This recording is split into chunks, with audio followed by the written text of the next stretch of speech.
How does gutter protection work? The installed gutter protection panels must maintain a continuous downward slope. As a rule, the upstream edge must be 1 to 1 1/4 inches higher than the front edge, with the front edge nose forward past the front edge of the gutter. Use of specially designed gutter installation brackets makes this effortless. This view without end cap illustrates how the system works.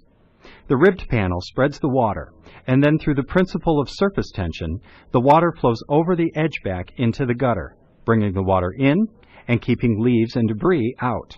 Remember, this product is designed to be a closed system. Here you see an end cap installed with no opening or space between the gutter. The only opening in the system should be a continuous 3/8 inch water gap between the gutter. Blow off all leaves and debris from roof. Clean the gutters and make sure downspouts are free of debris.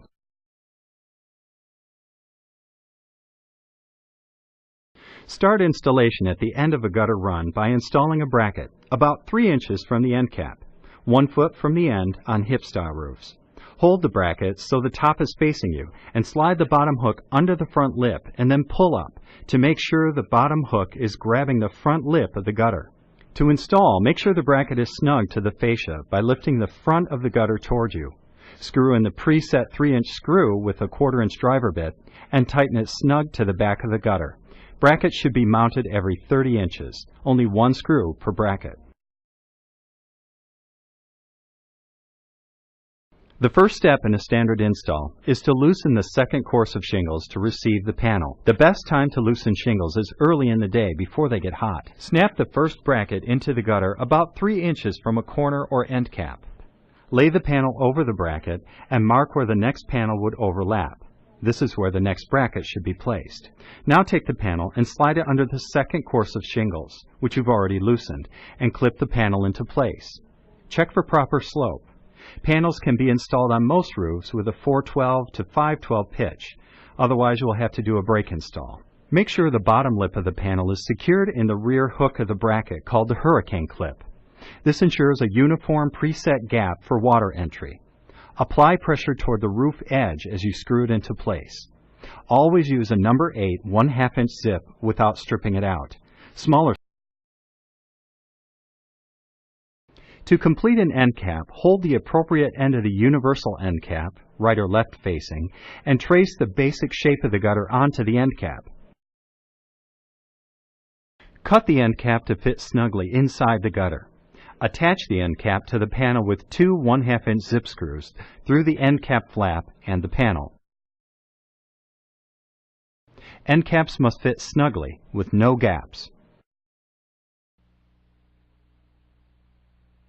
Brake installs ensure proper slope on roofs greater than 512 by forming a custom bend on the upstream edge with the siding brake. Fit the panel over the bracket and slide the panel under the shingles. Press the panel down on the bracket to see where the panel needs to be bent and how much of a bend is needed. The panel should lay flat on the bracket at the same angle until it meets the roof. That is where it needs to be bent with the siding brake. The panel needs to be bent to lay flat on the roof without lifting the shingles. With the panel shaped for the proper slope, slide it under the shingles and snap onto the brackets. Screw the panel securely in place. See from this view how this panel fits flat on the roof and flat and snug on the clip. That gives you a proper brake installation. Very few homes that have their gutters hung with roof strap hangers can use this product or any other. If the gutter is high enough, it may be possible to hanger the gutter protection by making a second bend. Secure the clip with a zip screw and screw in the top panel to complete this installation.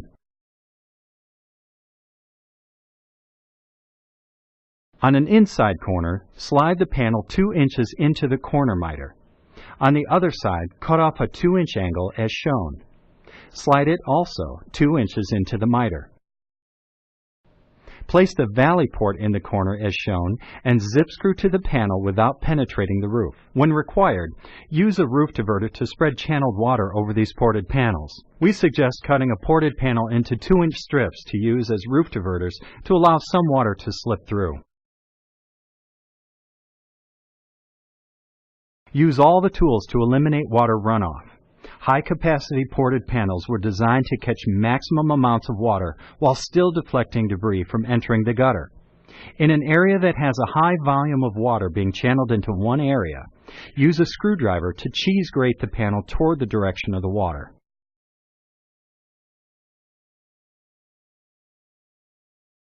Start to prepare a seamless outside corner by first locating where the corner will be. Then draw a 90-degree wedge as seen here. Note, if we simply cut this wedge out, there would be no tab to screw into. Draw a 1-inch line as shown here to make a tab. When sliding this pre-made corner under the ridge cap, there will likely be some nails preventing the panel to slide under the ridge cap. Make a cut as shown on both sides, as shown here and here.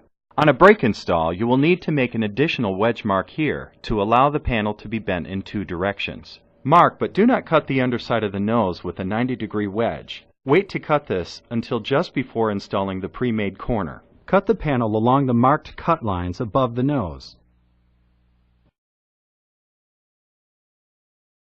Bend the panel downward along the bend line at the nose to form the corner. Slide the panel under the shingles and attach to the brackets and to the panel run.